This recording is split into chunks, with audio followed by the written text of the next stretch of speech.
Rally is a race against the clock. Drivers blast through narrow roads at speeds that will get your license taken away in seconds. Every corner is a risk and every mistake can end the race. That's why rally drivers are considered some of the most skilled drivers in the world. So I did a bit of research.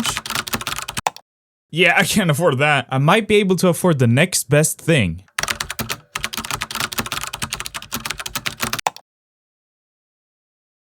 Okay, never mind. So this is what I will use, the Logitech G20. And a setup that breaks all the laws of ergonomics.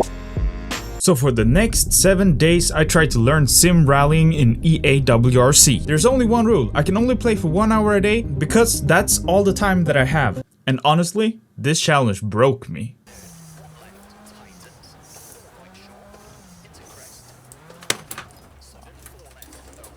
You kidding me, man? And then we're off. You.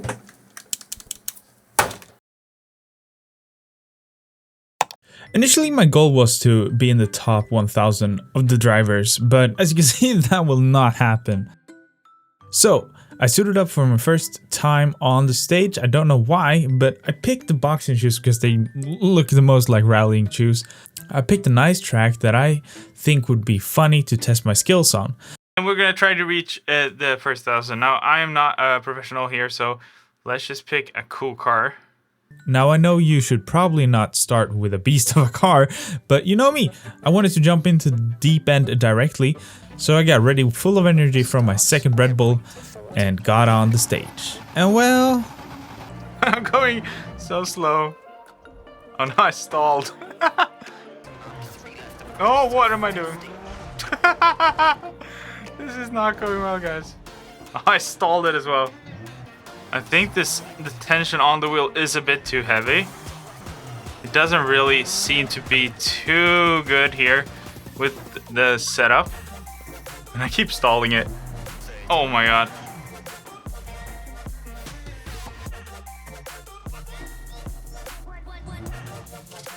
Bro! No! We're soon there. Oh my god. So after that total mess, I felt like the steering was a bit rough and I had to use the power of Odin to take the turn, so I went into the settings and started tweaking the settings to save me from getting a massive arm workout. And after that, it started to feel awesome to drive the car, and it felt like it might be possible to set a really good time.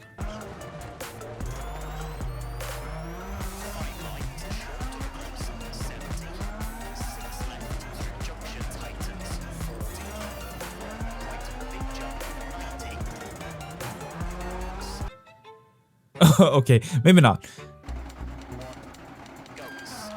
Oh. I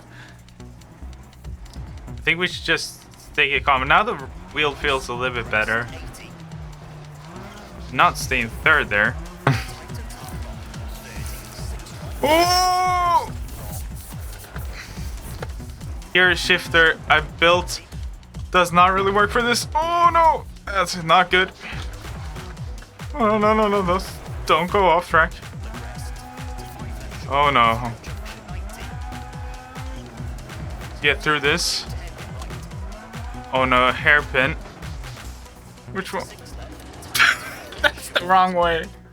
You want to place your feet in order to do this in a super nice way.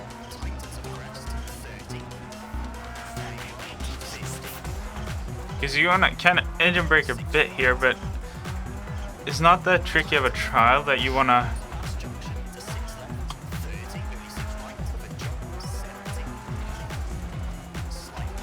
You want to keep yourselves engaged in a nice way.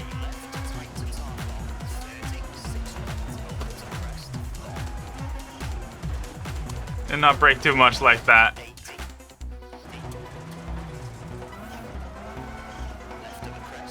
I don't know if the shoes actually do me... If they make it more problematic than it should be. I don't know if the decision... Oh no. I drove too far. The game crashed. But at least that was something. It was a start. We'll get back to to it tomorrow, and hopefully we do a lot better. And this set the precedent for the rest of this week. The amount of technical difficulty that I have during this video was crazy. On day 2, I felt totally lost. So I wanted to test more how to drive the car and how to move and how to just handle it, how to do the slides and how to handle the corners. So I booted up Dirt Rally 2 because WRC EA does not have a playground to play around and test the cars doing some sliding and stuff like that. So I went into Dirt Rally 2 and did some testing, and I think it was kind of fun and actually a valuable lesson and something that I definitely think this game should have in it, because testing the car in a calm environment when you're not racing, that really helps you a lot to understand how to handle the car. Imagine how fun it would be to daily drive one of these cars. See, I want to find some like gravel areas that are quite nice, and I don't remember too well, but here's a good turn to practice. It then goes into this turn, and then goes into this turn, so that's a good line for us to practice here, and it comes out here, so that's a good one. We're gonna do, we're gonna go ahead and do the outer banks here. Okay, so we're in second. We're usually in third here. We do a brake. Control it. We should control it more with the left foot, I feel like.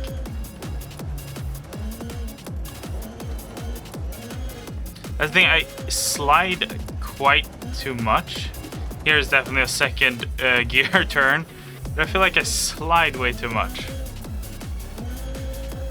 And that's the problem when I do the rallying itself, that I, obviously speaking as a super novice here, but I feel like I'm just sliding it way too much when I should not be. I should be snapping more back to the road after the slide. So for example, here I come in, I want to turn this one, but not want to slide out all the way like that. Same for this one.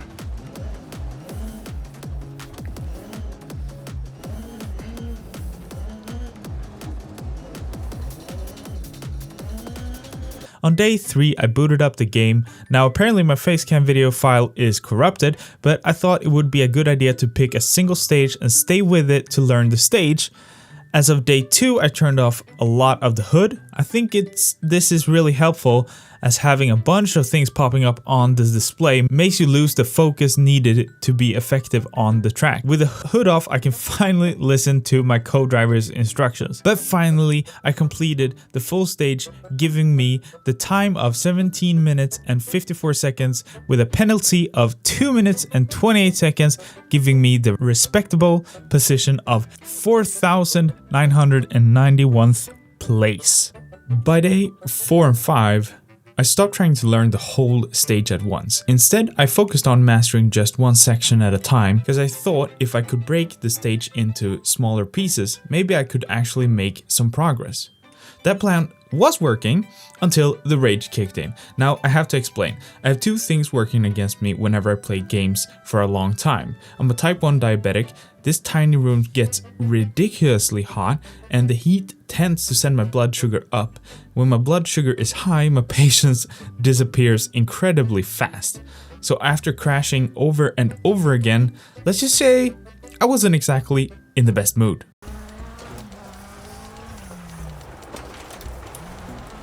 Other way.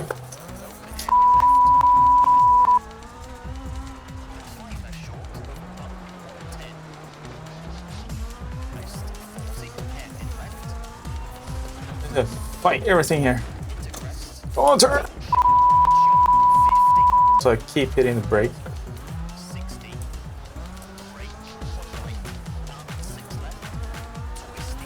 Oh, that sucks. We're gonna restart this.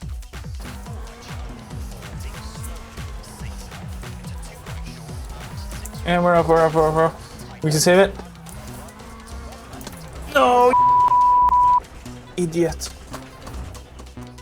Dead, bro. Kick me off.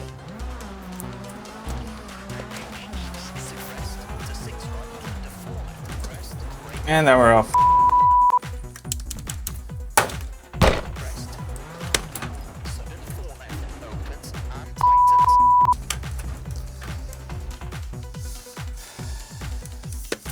What is going on right now? It's like...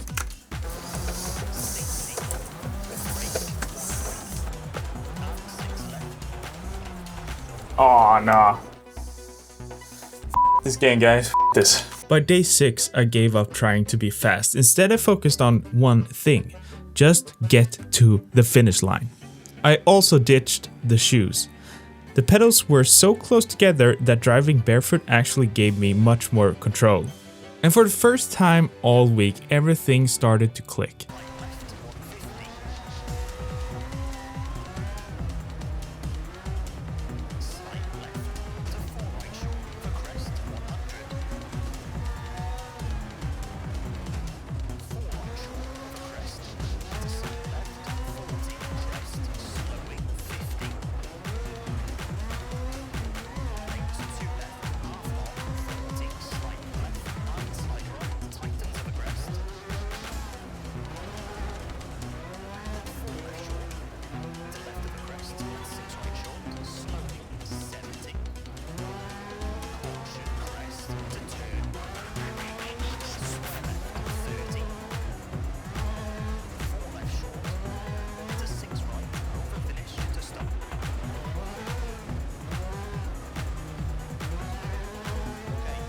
I finally set my best time on the stage, although judging by the state of my windshield, it definitely wasn't a completely crash-free run. I crossed the finish line in 14 minutes and 56 seconds with just 1 minute and 2 seconds of penalties, earning a final position of 4,239th place. Considering where I started, I'll happily take that. I definitely feel like the most optimal thing to drive this would be to look straight ahead. Again, playing a bit of an angle, so that is probably the biggest thing here. But we're gonna try it now. Day 7 was the final day of the challenge, and it was time to put everything I had learned throughout a week of crashes, frustration, and questionable driving decisions to the test. This was it, my last chance to beat my best time.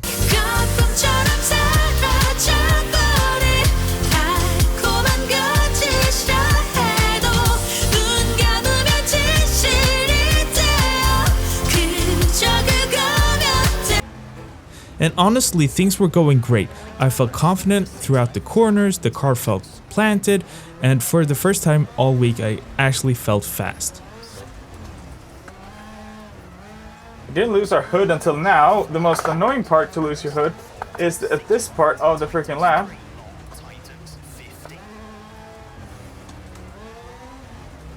Because I can barely see anything when it goes up every time.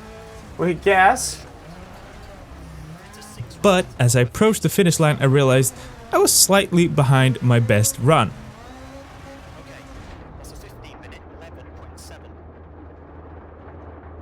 And then, just to stay consistent with the rest of the week, the game crashed.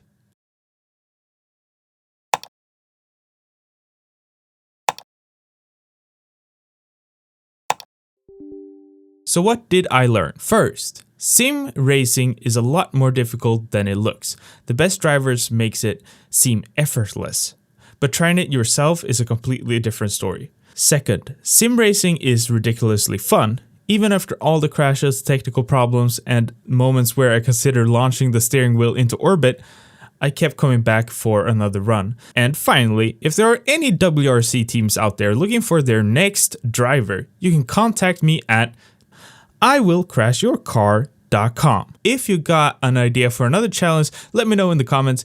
And if you enjoyed watching me struggle my way through this challenge, make sure to leave a like and subscribe so you don't miss out on the next one.